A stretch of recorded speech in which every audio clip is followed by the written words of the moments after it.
Even today, you go to Tokyo, you go to Shibuya 109, you go to any mall, any Japanese brand, they only hire Caucasian models. That's the beauty standard. It is what it is. That's when I fully understood, like, okay, this industry is always going to be like this no matter where you go. You're either the one booking and you're the beauty standard or you're not. I mean, like being a model, you are judged by how you look. Does it affect your self-esteem? So now, instead of letting it affect my self-esteem, I see it all business, all politics. Everybody gather round for my Ochakai. What's up, everybody? I'm Amiide, and welcome to my Ochakai. Ochakai means tea party in Japanese, and this is where I sit down with guests to talk about identity, belonging, and mental health. Our purpose is to explore what makes us who we are. Today, I'm joined by Ayumi Teresa, a fashion model, a content creator, and also an entrepreneur. And she is my wife's best friend. So it's going to be interesting. We'll be talking about how to love yourself in front of the camera, finding confidence, self-love, and owning your image. Let's welcome Ayumi to Ochakai. Yay! I have my ocha for the Ochakai. Yeah. I have one too. Yay! Cozy. Before we dive in, I like to start Ochakai conversation with a little intro. Could you share with us your gender, sexuality, and if you had a mug with a message, like this one, mine says cozy. If you had a mug with a message that could speak your feelings today, what would it say? I'm Ayumi Yokoyama. I am female. I am heterosexual. If I had a mug that said something, it would probably say protecting my peace. Because I'm in an era of just really enjoying having peace in life. You know, I've graduated the craziness of being young and wanting to go out. So try to start my day with peace. So let's dive into who Ayumi is. So your parents are Japanese, right? And then you are originally from America? So I was born in America and I was raised here until I was 11. Okay. And I was born into a full Japanese family from Japan. And basically, my parents moved here when they were pregnant with me because of my dad's job. Do you want to talk about his job? Yes. Because I think it's really interesting. It is very interesting. It's something hard for me to explain too. But my dad is a Zen Buddhist monk. And my dad's side of the family is a Zen temple family. So my home, back home in Japan, in Hiroshima, is a Zen temple. And my grandpa was a monk. My uncle is a monk. My dad is a monk. And yeah, so I grew up just going there to see my grandparents all the time and, you know, family gatherings, Buddhist ceremonies and things like that. Would you say like you grew up religious?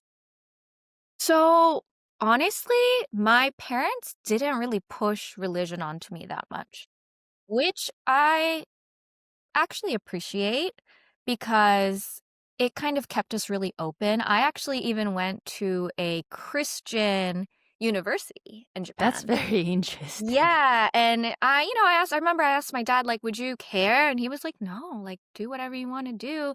He never pushed anything onto me. And to the point where I actually don't even know much, like, I can't speak much about the religion. But I was always raised with certain beliefs, you know, like, oh, your ancestors are always watching over you, and, you know, certain Zen beliefs like, you know, minimalism and appreciating the little things. And I feel like things like that were naturally ingrained when being raised in a Zen Buddhist family. But I don't think it's too far apart from being raised in a Japanese household where you do go to the temples to go to the funerals and you do the obong and you pray to the graveyard and hope that your ancestors look after you. And when I go home, I always go and pray to my grandparents' shrine and I update them about my life. And I just always believe that they appreciate that and they watch over. And yeah, I think those are some Buddhist beliefs that I was brought up with. So you never thought about like being a monk? No. Never. Really? Like what if this like dream of mine like didn't work out? Like I can be a monk, that kind of stuff. No, never. Never. I mean, thankfully, my dad never pushed that onto me. And my brother, a little bit. He had a little bit of pressure to take over. And I remember that was something that he wasn't comfortable with. And he's now doing something completely different. But yeah, as a woman, there are some female monks out there. But because I had a brother, he didn't really push that expectation onto me. I see. Yeah. But do you like meditate and stuff as well? Has he like taught you how to do it or?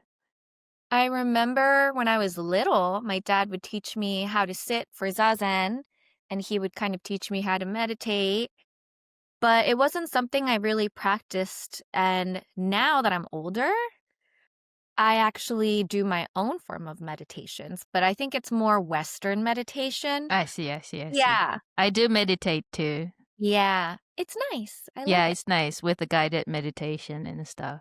So you mentioned being a third culture kid in your YouTube video.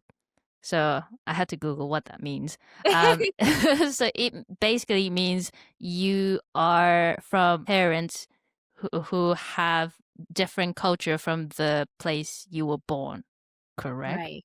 Right. So basically, when I say third culture kid, to me, it means you don't identify with the culture of the country you're being raised in. And I remember growing up always feeling lost with my identity because being born and raised in the States until I was 11, I was going to American schools, I had American friends. English was my primary language. My English was stronger than my Japanese at that time. And when I moved to Japan, we didn't go to international school. We just went to a public Japanese elementary school in Hiroshima, and it's not like a big city. So everybody that went to that school, I would guess that most of the children that went to school there had never left their city before. Mm-hmm. So imagine how foreign I felt to them. With my little American girl attitude and knowing who I am, speaking my mind, having opinions, very new to Japanese kids who are raised to, always kind of observe and try and adapt to the culture and the circle they're with. A big part of Japanese culture is kuki o yomu, right? Like you have to read the room and make sure that you don't really make anyone feel uncomfortable. So I didn't know those things. So for me, it was really hard to adjust to that because it's also something that your parents don't teach you, right? My parents didn't think they needed to teach me things like that. I'm sure that's not something they had on their mind. They were just like, oh, you're a Japanese girl. We're going to go home to Japan. You're going to go to school. So I had a lot of struggles back and forth, just figuring out what my identity was. I always didn't feel Japanese enough in Japan. And I always felt like, yeah, it's even here. Sometimes I feel more Japanese when I'm in the States sometimes. But then when I'm in Japan, I almost feel like, oh, wow, I guess I'm not fully, truly Japanese. Mm-hmm. That's so interesting. I mean, like, even for me, because I left Japan when I was 18 and then spent 6 years in LA. And then when I came back to Japan, I feel like everybody called me like, you're so American or something like that. So, like, I bet you feel like even more like, you know, who am I kind of thing. Was this when you moved back to Japan after 18? Were you in Kobe or were you in Tokyo? I went back to Kobe first, but then I moved to Tokyo like right after. Because I'm almost wondering if, because Kobe and Hiroshima are more like small town, I'm almost wondering if maybe that's why we felt that way even more, because a lot of the people around us weren't really, they've never met people who had traveled and lived abroad before. So to them, it feels foreign. You go and you learn a language and you come back and they feel like, oh, you're so different from us. Because I also felt like once I moved to Tokyo, I met way more people that had either, grown up in a different country before or they spoke a different language. And a lot of the people we know in Tokyo are very international. I mean, it took me a while to find my community, my kind of community, like which is like more like a bilingual or like foreigners, Yeah. because the community in Tokyo is like very small, like because not a lot of people speak in English, so like I Mhm. feel like it's easy to find people like us. But in Kobe, I mean, like my family is very unique because my mom used to study in Italy because she's an opera singer, and like my grandpa, like was a physics teacher. I mean, physics professor. So like he taught in America as well, I think. So like very global. So like my family treated me like okay, but yeah, just people in general, like I feel like people tell me I'm very LA-nized Mm. a little Yeah. bit. Yeah. I feel like people always told me I was very American as well. And Mm. I didn't really know what that meant because to me, I was like, I'm speaking Japanese. I'm doing Japanese things. What do you mean? It's interesting you went to Christian university though. They're Christian technically, but it's not like they teach you. There were some classes we had to take in the first year that were like about Christianity. Like, when the first year you have some compulsory classes you have to take to graduate. So we had a couple classes, but outside of that, it was normal. I went to Christian preschool and then Yeah. Christian junior high and high school. Mm. But I feel like going to those schools doesn't really make you like believe in that religion Yeah, or of course, of follow course. it, right? So, Especially in Japan. It's not yeah. it's not a thing. Yeah. So you were born in America, also raised in America, and then came back to Japan, and then you started modeling. When did you decide you wanted to be a model and why? When I was always in love with fashion. I remember just even being a little girl, I would always draw fashion designs. I would play with my dolls. I would watch fashion TV and I would follow all the, fashion week shows. And I was so obsessed with that world. I actually wanted to be a fashion designer when I was little, and I would always draw designs. And I was very interested in that world and so fascinated by it. And by the time I was in middle school, I got to the age where I was reading fashion magazines. And when you're a preppy little middle school, high school kid in Japan, you see TV, you see the media, and oh, these fashion models are kind of, on TV as like a talent, right? They're like a TV personality. And it's like, wow, they're so cool. And I would read, if I had free time, I was deep in a fashion magazine and I was reading, about all these models who just like what they wear, what they keep in their bag, and what's trending. And I loved seeing that. And I started to feel really, um, it was really aspirational to see them being able to have this job where they get to wear clothes and model and they get to be, in the top of the trends. And I always thought that was really cool. And I started to want to do it. I started to be like, wow, maybe I wish this is something I could do in the future. And I was very delusional. I was a very delusional little girl.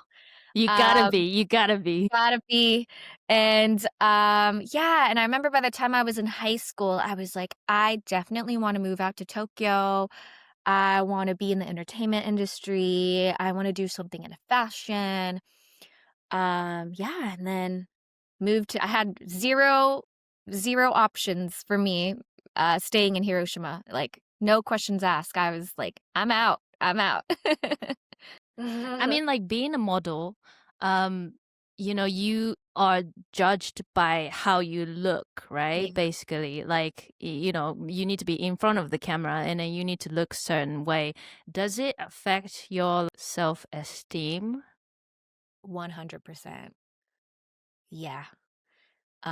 Definitely. And it's just something at this point in my career where I know that is part of this career. We're always going to be judged by the way we look.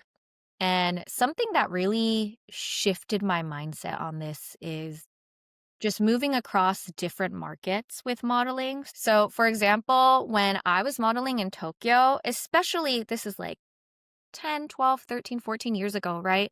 This was when all the magazines and all the medias were only highlighting mixed models, specifically mixed Asian and mixed white, right? Half model, half talento. That was huge when we were growing up in Japan. So that was the beauty standard. Even today, you go to Tokyo, you go to Shibuya 109, you go to any mall, any Japanese brand, they only hire Caucasian models. And that's the beauty standard. It is what it is.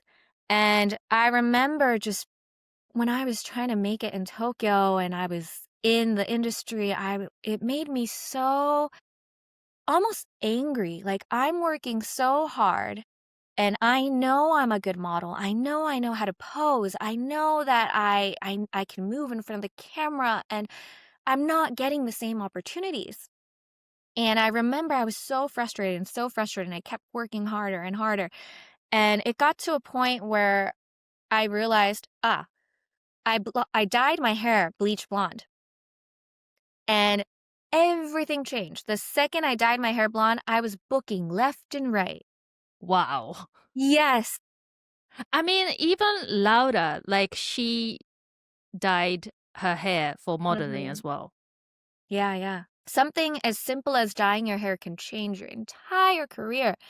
And and then I got an offer to model in Bangkok, and they wanted me to dye my hair back to dark. Huh, It was interesting. interesting, yeah. And I was like, "Oh, that's interesting." And for me, as someone who didn't get booked for a long time with my black hair and then suddenly started booking so much with my blonde hair, I was kind of scared to dye it back. But in Thailand. Thailand, oh my God, I was booking left and right with my black hair. And I was like, this is so crazy. And that's when I was like, wow, the beauty standards are so different in every country. And that, as a model, you need to go where the work is at.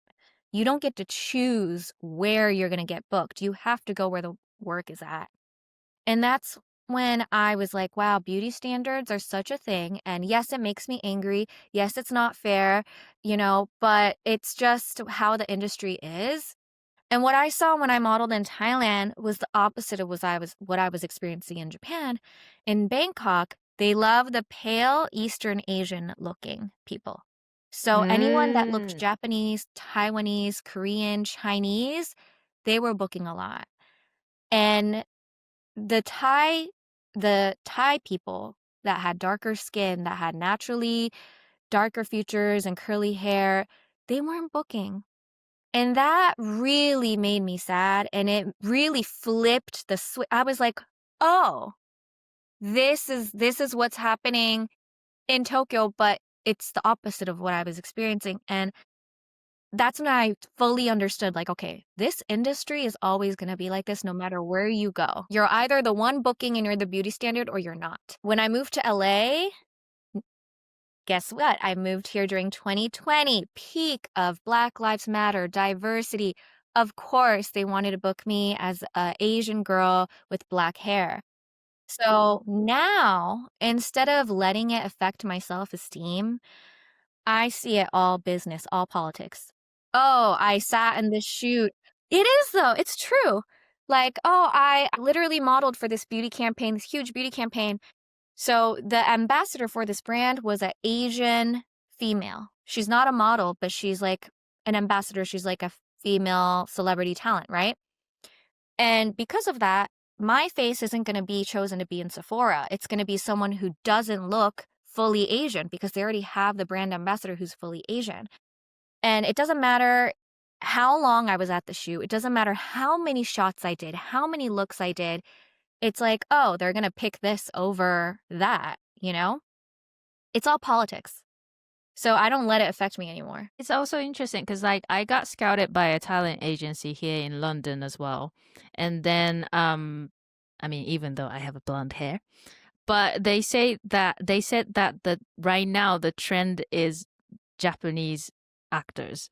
Really? Oh, no, I Like see that though. Yeah. so that's why like that my talent manager like she found me specifically looking for a Japanese actor. And then she thought I look interesting. And Mm. that's why like you know, I could be in niche or something like that. So Yeah, but you see, it's all politics, right? Because right now politics. it is though. You go on Netflix and you see, Alice in Borderland, and you see this trend of, Tokyo Vice. You see this trend of like, oh, now everybody's starting to watch Japanese/Western shows and movies, and they enjoy that.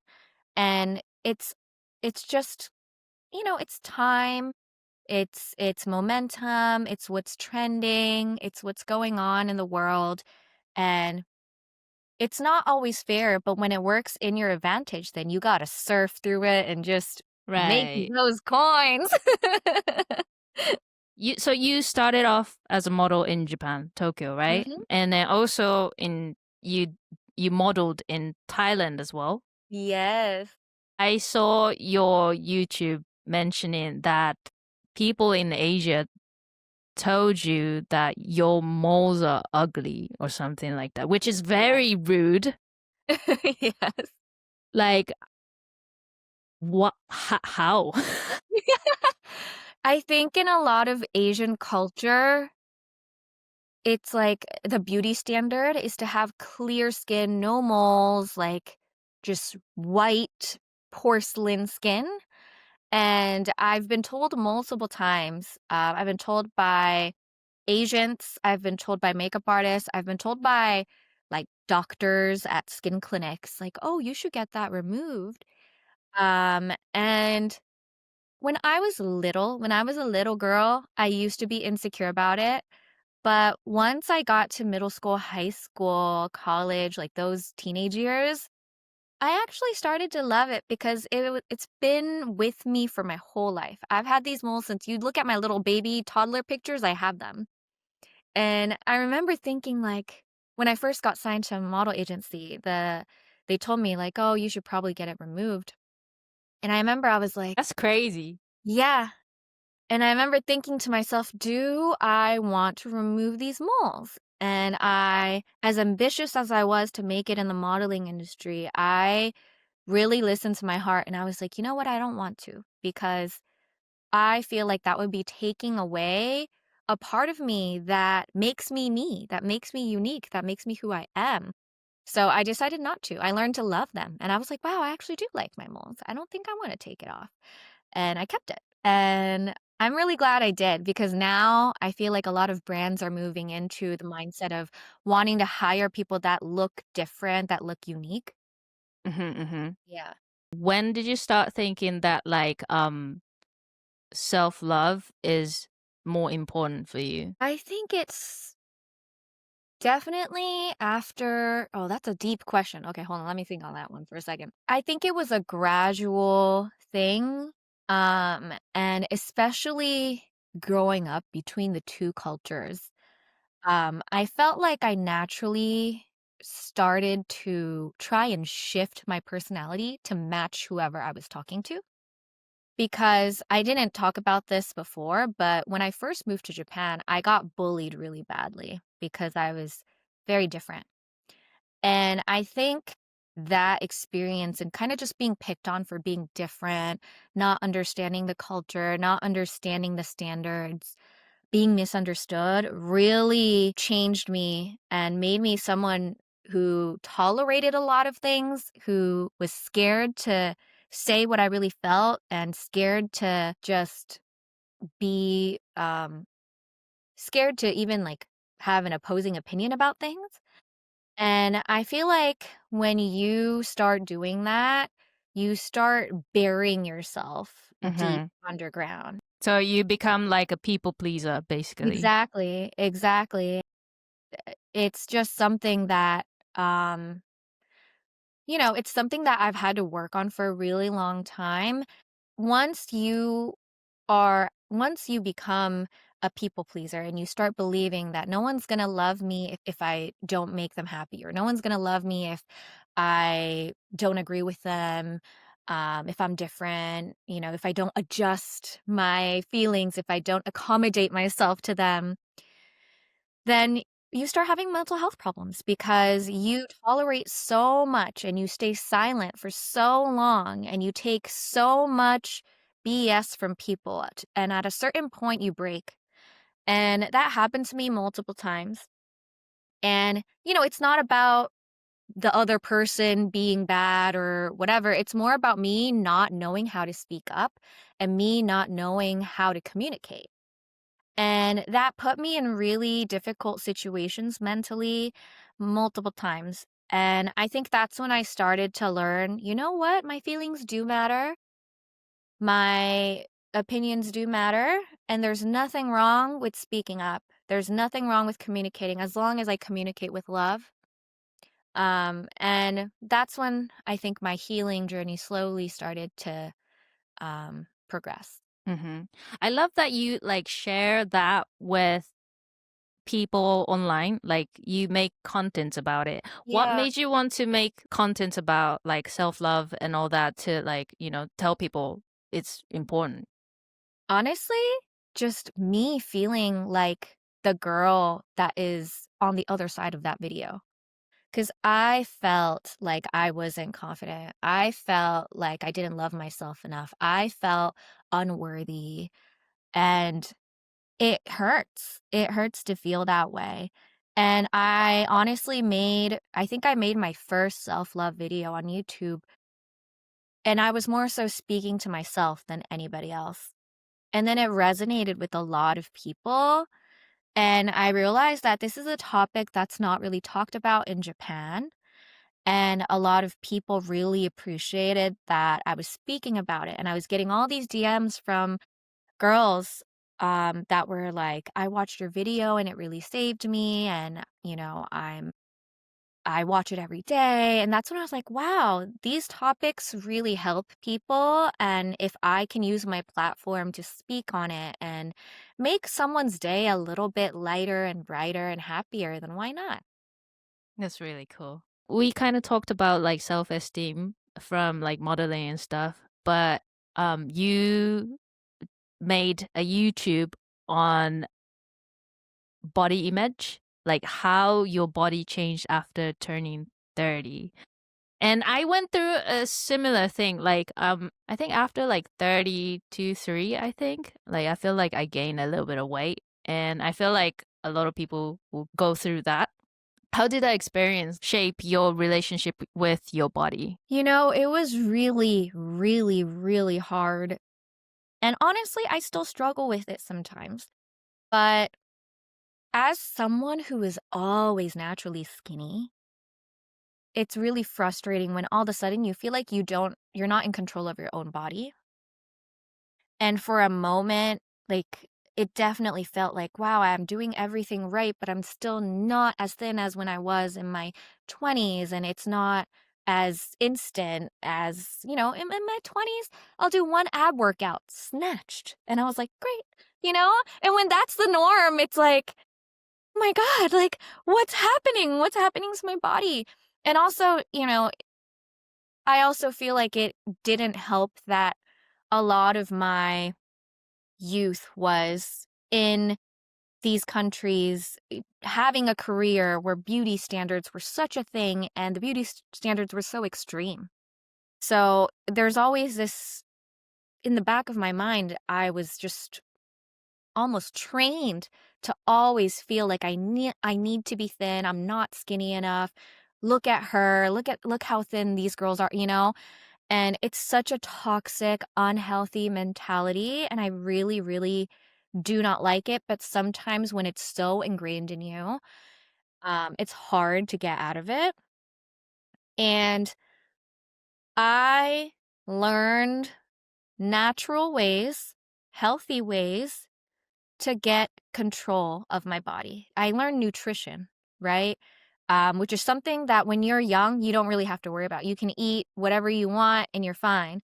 But once your metabolism changes, you have to pay attention to things like nutrition. So now I look at macros, I look at protein, I look at fiber, I look at my sugar and carb intake and my fat intake and the difference between healthy fats and unhealthy fats. And I learned that I can eat and be satisfied without sacrificing myself, without starving myself, without feeling like I'm missing out. And there are just certain things you could do to feel that way. But until I learned that and really learned how to take control of my body, I feel like it was really hard to feel like every time I go home to Japan and I come back, I don't feel the same. I don't look the same.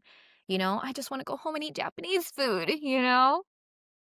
So I think a lot of that, and also just really being consistent now with workouts. I didn't have to be consistent when I was younger, but now I'm like, no, I actually have to move my body.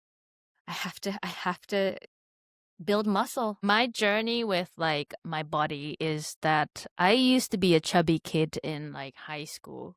Really? Um, yeah. So I never been skinny, and like my family is a little bit chubby. So like I always thought I would be like that. But then when I was in LA, when I turned maybe like 25 or something, I had acid reflux and then I couldn't eat for a very long time. And then I lost like maybe like 10 kilo or something.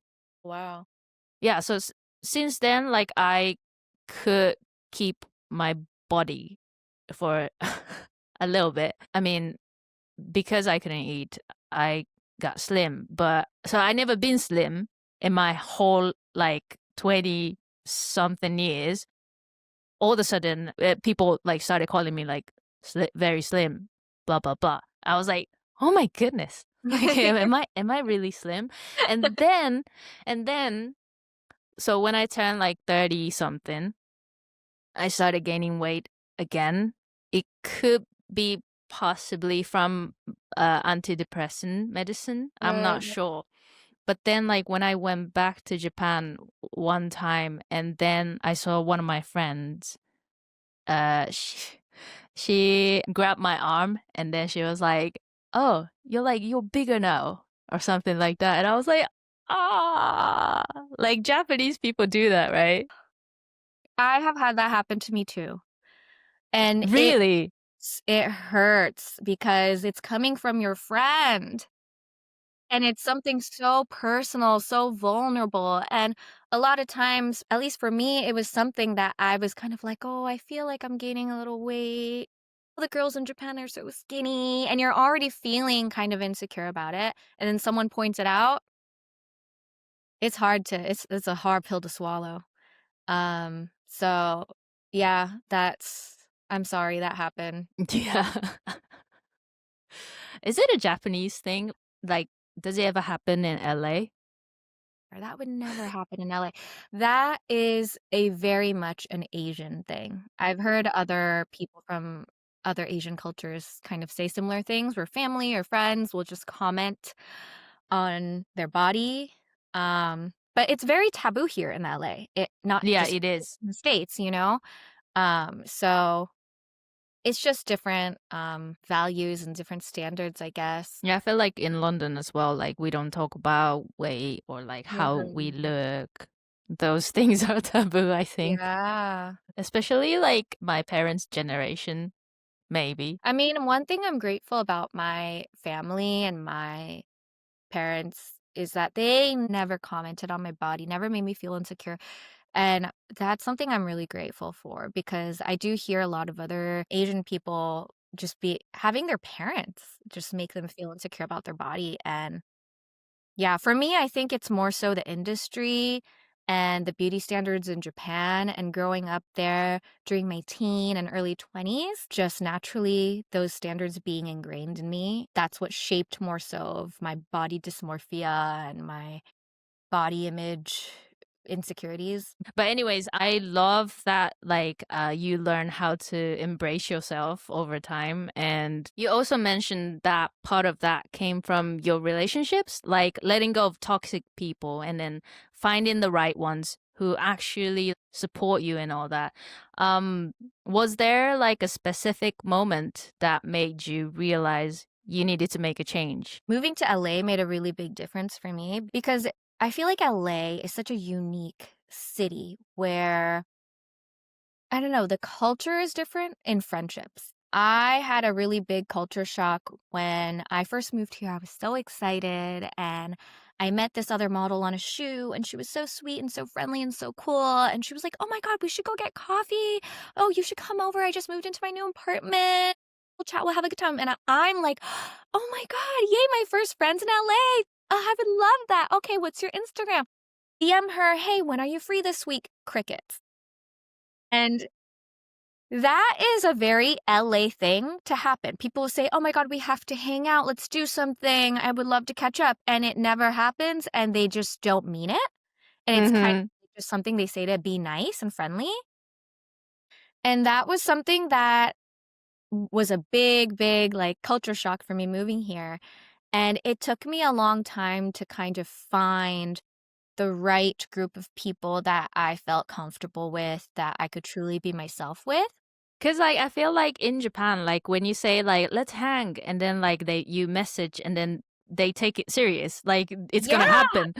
Yeah, you don't tell people you don't want to hang out with, "Let's hang out" in Japan. And I think, I don't know, a lot of people say this about LA, but a lot of people say it takes a good amount of time, like maybe 3, 4 years until you can find a good, solid group of people you can call your true friends. And I really think that was the case for me as well. And I also, was here in my mid to late 20s when I first moved here, and I was still exploring who I was and exploring what I liked. And I think that took me through some phases that I'm not too proud about. And, I also feel like when you move here from Japan, you just are so trusting of everybody.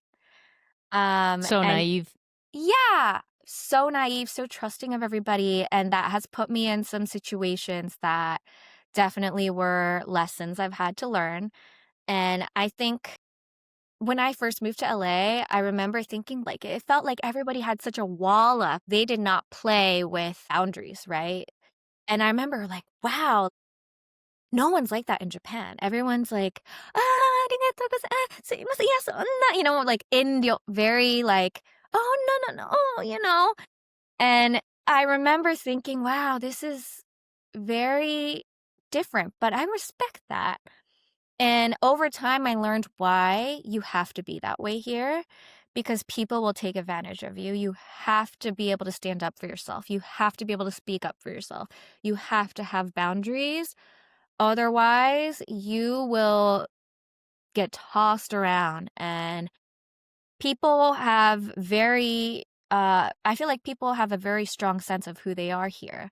And if you don't, then you will very much get used and abused. And I learned it the hard way, but it really taught me some very valuable lessons. And it has gotten me to really appreciate taking time on paying attention to how I feel when I'm around certain people and who I want to give my energy to, and just being really picky with my energy, with wanting to protect my peace. Like I said at the beginning of the Yeah. show, it's important. And I learned why it's important. And I also learned There's nothing wrong with that. It doesn't make you a bitch. It doesn't make you a bad person. It doesn't make you selfish when you want to protect your energy. You want to protect your peace. You want to be cautious with who you give your time and your energy to. So like for me, like I feel like I started learning more like spirituality and stuff. Like I started doing meditation and I feel like I started attracting like similar kinds of people. Yeah. Yeah. The universe works in crazy ways like that. Yeah, so like what kind of changes like did you start seeing like after you let go of like those toxic people? Well, I met my partner. Yeah, I wanted to talk about that, yeah. Who's so amazing. It really showed me who my true friends are. The people that have stayed, the people that are still here, the people that have been with me for a long time. I'm like, okay, these are my friends. It really shows you that. And also, it attracted some new friendships too, people who really aligned with me.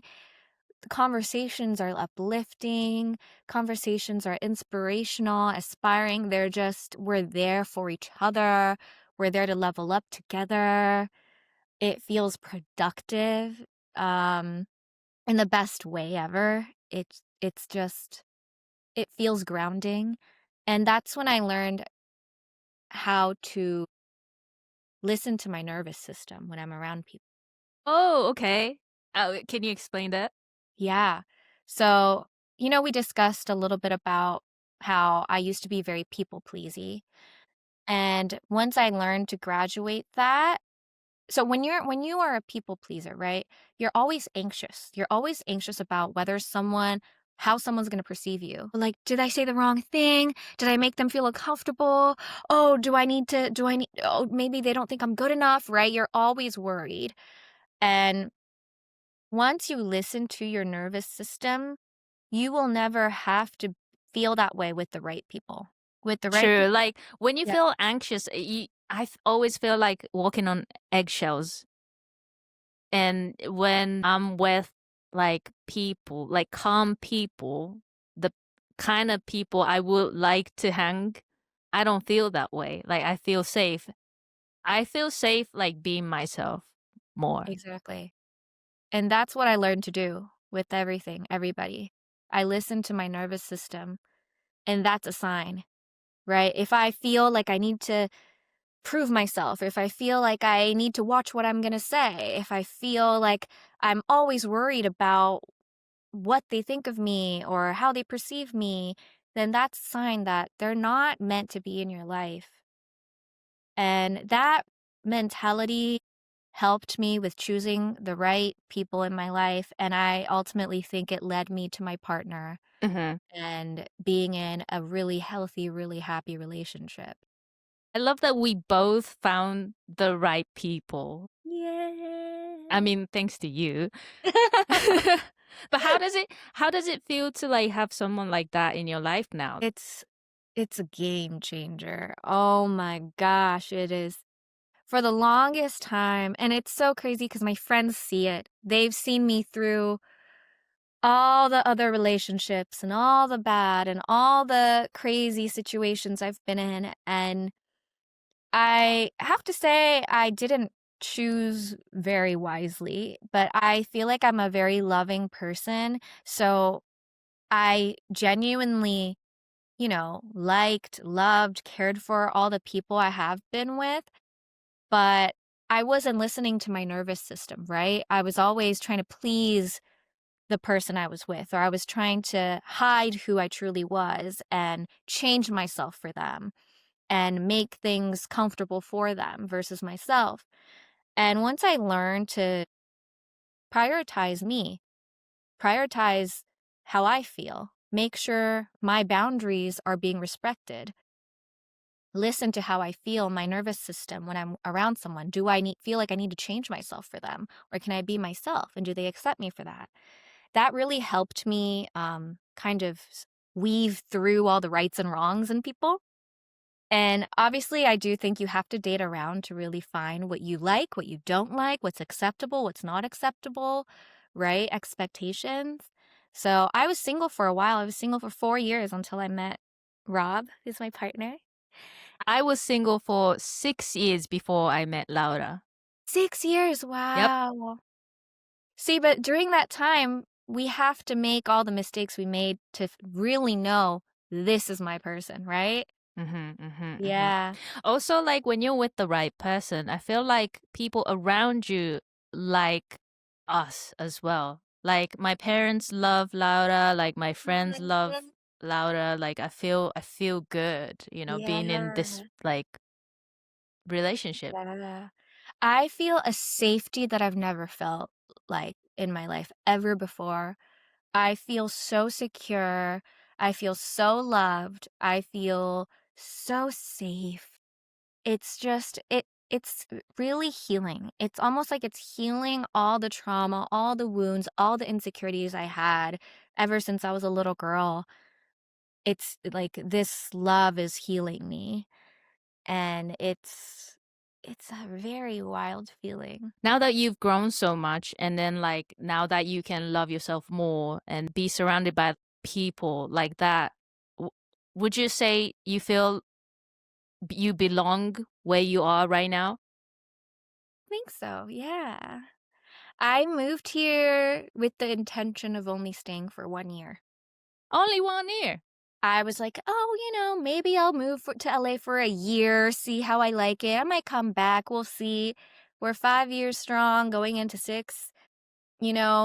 Rob and I are talking about our future together. And yeah, right now, this feels very aligned. It feels really great. And honestly, ever since I moved to LA, I've learned to love and appreciate Japan and the culture so much more. And I enjoy going home so much more. And I kind of like it this way because when I was living there, Tokyo's very small, right? So you get kind of, I feel like the grass is greener and you get kind of bored. And I don't know, there was a part of me that always felt like I needed to change or adjust myself a little bit in Japan, just as a Japanese woman.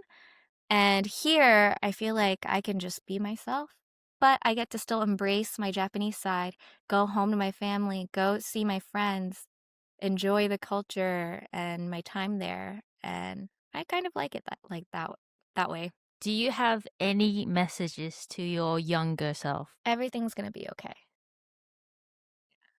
Everything's gonna be okay. Everything's gonna work out. You're gonna be fine. You're gonna be great. All the lessons are just, you're strong enough. You're gonna be good. I love that.